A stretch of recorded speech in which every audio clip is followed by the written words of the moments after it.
Je viens du yoga et spontanément, je vois bien, je fais pour, je mène une action pour, ne serait-ce que par un désir d'ouverture, par une prière, par me parler à moi-même, faire un 104 pas.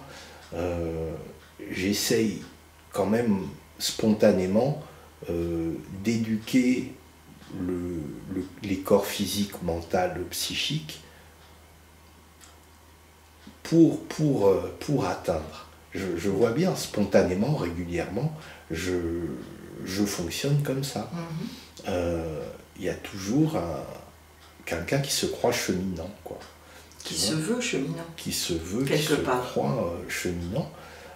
J'entends bien la proposition de poser tout ça et de presque d'aborder d'un autre point de vue. Complètement. Mais j'ai ces réflexes. Bah voilà, spontanément. Ça fait le yo-yo, quoi. Entre yo-yo, entre même des fois, je me dis, est-ce que je prends une sadhana Après je me dis, mais pour atteindre quoi? Donc là, le doute vient. Après je pose ça et enfin voilà, c'est comme tu dis si bien, des fois c'est le yo-yo. Je fais pour, alors que je suis conscient que la notion de moi devenir un peu illusoire quelque part. Voilà, je ne sais pas ce que tu as à dire par rapport à ça. C'est pour ça que tu vois, il y a cette difficulté-là que tu exprimais tout à l'heure à comprendre dans le livre de vie, quel est le rapport avec le Khepri qui va travailler sur ses corps conscience pour devenir un nouvel Horus. Et en Égypte, justement, c'est dans ces temples des prêtresses de Nephthys, qui étaient à l'origine les gardiennes de l'enseignement de vie, du livre de vie. Si tu rentrais dans un temple, quelqu'un comme toi qui aspire à l'éveil, à la vie divine, si tu voulais rester sur une voie spiralée, un cheminant dans la voie spiralée, parce que la voie rectiligne, c'est en dehors du temple, donc tu pouvais rester pendant 10 ans, 15 ans. Et l'autre possibilité, en fait, ne s'ouvrait à toi, ne t'était proposée dans le temple que lorsque ta conscience s'ouvrait à cela, et qu'à un moment tu te disais, mais en fait, mais tout ce que j'ai fait, mais ça rime plus à rien. Et l'être vivait vraiment une crise spirituelle intense, profonde. C'est pas une continuité. Comme c'est pas une continuité, tout ce qu'on a construit, soit en étant un scarabée qui pousse sa boule, sa fiente de réincarnation en réincarnation sur un plan horizontal en essayant d'arriver quelque part, ou alors un scarabée qui ouvre ses ailes et qui se déploie pour développer ses corps conscience, parce que les ailes sont reliées à ça, atteindre d'autres états, être une âme, évoluer, être sur le chemin, se sentir être sur le chemin. Entre le scarabée qui est sur le plan horizontal et le scarabée qui vole, c'est comme la fourmi et l'oiseau. La fourmi, l'oiseau n'est pas une prolongation de la fourmi. Le scarabée, les ailes déployées, n'est pas une prolongation du scarabée, les ailes qui n'a pas d'ailes en fait et qui rampe, et qui ne sait même pas qui peut voler. En fait, c'est toujours la même chose, le scarabée, il représente la conscience. La conscience identifiée à la forme va se prendre pour un scarabée qui ne sait pas voler, qui est obligé de pousser sa fiente. Après, d'un seul coup, la conscience réalise qu'elle peut se déployer, elle ouvre ses ailes, reliée à des corps conscience. Et là, il y a encore un cheminement, il y a encore des pratiques, il y a encore des mantras, il y a encore un être qui doit se purifier, qui est responsable de faire quelque chose. Et jusqu'au moment où la conscience réalise que tout ça ne sert à rien parce qu'elle est déjà la conscience. Et à chaque fois, c'est une crise spirituelle. Alors qu'est-ce qui fait que la personne qui a suivi, on va dire, la voie de l'oiseau, comprenne à un moment, bon, ça ne mène à rien quelque part, ça mène on va dire, à des états extatiques, de samadhi, bah oui, elle se retrouve bloquée. Bah, c'est soit... Une grâce. Oui, c'est la grâce, mais pour moi, la grâce, elle est toujours présente. Donc, c'est que on s'ouvre à la grâce. C'est pour ça que je t'exprimais précédemment que l'invitation, c'est déjà de débuter sa matinée en s'ouvrant à la grâce, en s'ouvrant à c'est déjà là. Mais pas que le matin. Ça peut être... Alors, du coup, ça devient une pratique. Mais c'est pas « je vais m'ouvrir », c'est pas possible. Tant qu'il y a un jeu égotique qui croit en son existence réelle, cela n'est pas. Ben, il maintient les rênes. C'est encore le scarabée qui va, mais au final, dans la voie du cœur, il n'y a plus de scarabée.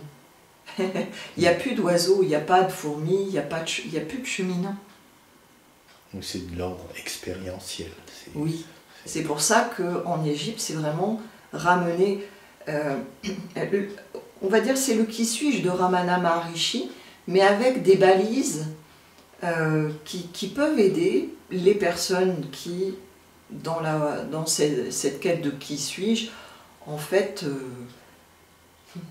ne voient pas comment procéder.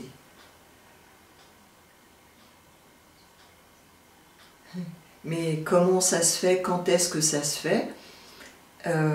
Par la lecture de roue de naissance, il est clair que c'est toujours possible pour tout le monde ici maintenant. Il n'y a pas un moment propice, ça n'est pas un événement, ça n'est pas marqué dans le temps l'instant où tu vas t'éveiller totalement, où tu vas arrêter. C'est toujours ici maintenant. Et lorsqu'on est dans le ici maintenant, en fait, il n'y a qu'un seul ici maintenant. Mais ça, c'est que des mots tant qu'on ne le réalise pas. Donc, revenons à une vision du temps plus simple. Hein. Ici, maintenant, tout le monde peut comprendre. Ici, maintenant, c'est ici, maintenant. C'est ici, maintenant. Sauf que, justement, ici, maintenant, l'être identifié va dire « Ah oui, mais moi, ici, maintenant, je ne le vis pas, j'ai envie de faire ci, j'ai envie de faire ça. » Voilà. Et c'est vers cela que le regard intérieur se tourne. C'est vers ce qui ici, maintenant, qui est ce poids. C'est pour ça que après toute la vie devient une pratique. Mais c'est pas du tout les mêmes pratiques que dans la voie de la fourmi ou que dans la voie de l'oiseau. C'est comme dans la voie du cœur ou de ce qui suis-je, ou de qui croit que ça n'est pas possible, qu'est-ce qui en moi croit que cette sensation me définisse. La vie est notre expérience d'éveil. C'est une voie de dépouillement et d'ouverture. De dépouillement. Parce qu'en observant, qu'est-ce qui fait que je me lève le matin, pourquoi je me lève le matin, c'est de non-saisie en fait. Parce que tu vas quand même te lever le matin, sauf que c'est la vie qui se lève le matin à travers ce corps. Et c'est pour ça que la lecture de roue aussi sert à cela, c'est-à-dire de réaliser, et c'est la grande difficulté, je remarque en fait, pour la plupart des êtres, c'est vraiment de réaliser qu'est-ce que c'est que la non-existence du jeu réel. En fait, c'est ça. Moi, j'ai l'impression que cette notion de non-existence du jeu, elle ne peut que s'expérimenter quelque part. On ne peut pas la penser. C'est pour ça que je parle de réalisation. On ne peut pas la penser. Non, sinon c'est que des mots. Et du mental. Et c'est que du mental. Et en fait, ça n'aide pas dans la vie, dans ce cas-là. Dans la vie, moi j'aime bien cette notion de laisser, d'être porté par la vie au moins dans un premier temps, tu vois, pour laisser la vie qui s'exprime. Mais ça peut être une étape. Mais ça crée des résistances, des fois. Être porté par la vie, il y a encore quelqu'un qui est porté par la vie, il y a encore une scission. Donc, il faut le voir.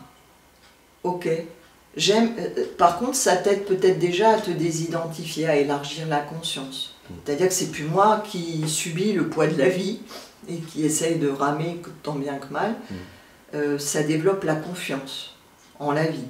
Dans ce cas-là, déjà, c'est énorme. Et la saisie est moindre. La saisie est moindre. Déjà, on se laisse porter. Et lorsque on résiste à la vie, des circonstances de vie, qui ne vont pas correspondre à ce que l'ego aimerait ou penserait que ça devrait être, ça aide à se détendre, à dire bon bah c'est juste, voilà, c'est ce qui doit être. Mais il y a encore une résistance, il y a encore quelqu'un qui, il y a encore un cheminant. Mais tant que